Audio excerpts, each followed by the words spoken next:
Sony might have just lost me because these two new cameras change everything. Canon announced the EOS C50 and hot on its heels, Nikon replied with the ZR. Two video-focused cameras that honestly feel like they're coming for creators just like us. I've built my creative life around Sony cameras. My a7S III I'm recording on now for video, and my a7R IV for landscape photography work. For the first time in years, I'm reconsidering that loyalty. If you're a filmmaker, YouTuber, videographer, you might be wondering the same thing. Could one of these two cameras be your next camera? The real question though is, do these two new cameras actually give us what matters? One of the things I've been getting more and more interested in is anamorphic shooting, anamorphic lenses. Being able to record in open gate to make the most of those anamorphic lenses is really important to the next video camera I buy. Canon delivers here, with the C50 being the first cinema EOS camera to offer open gate recording. It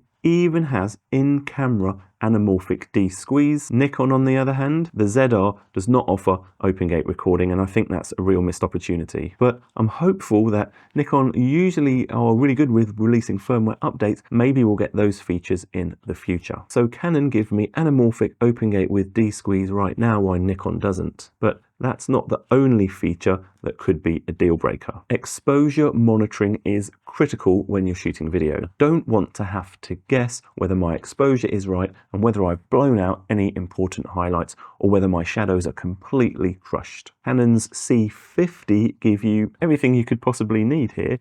You've got waveforms, you've got false color, and you've got zebras. Whereas Nikon's ZR has waveform and zebras, but it doesn't give us false color at the moment. So both cameras have pretty strong video monitoring tools, but that missing false color on the ZR, is that going to be a problem down the line? All right, let's talk overheating, everyone's hottest topic, no pun intended, because nobody wants to be in the middle of a shoot and then their camera shut down. My a7S III that I'm recording on now has done a fantastic job over the years for me. It's never shut down, even when I've been filming outside in hot Australian conditions. The Canon C50 uses active cooling. It has a fan. That means unlimited recording in theory and no worries about overheating, even for really long single takes. The Nikon ZR, on the other hand, takes the opposite approach. It's completely fanless. But Nikon are claiming that they've got impressive heat management capabilities in the ZR. Nikon claim that it's officially rated for up to 125 minutes of continuous 4K 60p recording. So I guess the choice is, do you want that guaranteed reliability of having a fan, or the more silent option of having a fanless video camera? But there's another important thing that I need to consider. So portability and to a lesser extent rigging are really important to me because I use these cameras out in the field when I'm making my landscape photography videos. That means I'm often hiking long distances with cameras in the backpack, so I want my video camera to be as light as possible. The Canon C50 weighs about 670 grams and it's actually built like a mini cinema camera body with multiple 1/4-20 mounting points. That makes rigging it really easy. The Nikon ZR is a tiny bit lighter at 630 grams, but here's the catch, there's no multiple 1/4-20 mounting points on that camera body.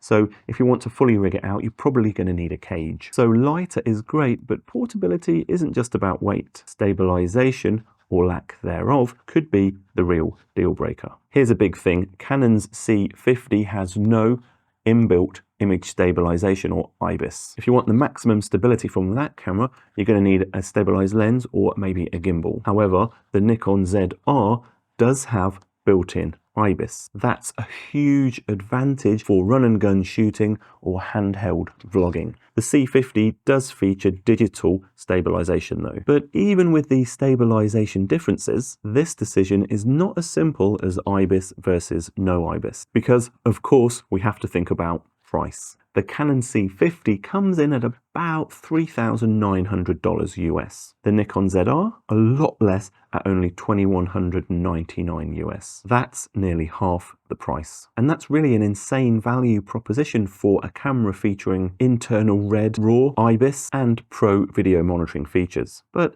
saving money up front doesn't always mean it's the right long-term choice. On paper, both of these new cameras give me features my current Sony gear doesn't. And If I had to choose today, I'm leaning a little bit more towards the Nikon ZR. Even though it's not going to give me those anamorphic capabilities, it will be perfectly suitable for my landscape photography vlogs and general outdoor or hiking shooting. The ZR feels like it could be the camera to finally pull me out of the Sony ecosystem, both for video and landscape photography. But I'm not 100% decided yet. There's still trade-offs of both cameras that could sway me either way. I need you to help me decide. If you had to pick between the Nikon ZR and the Canon C50, what would you choose and why? Drop me a comment because you might end up helping me make that final decision.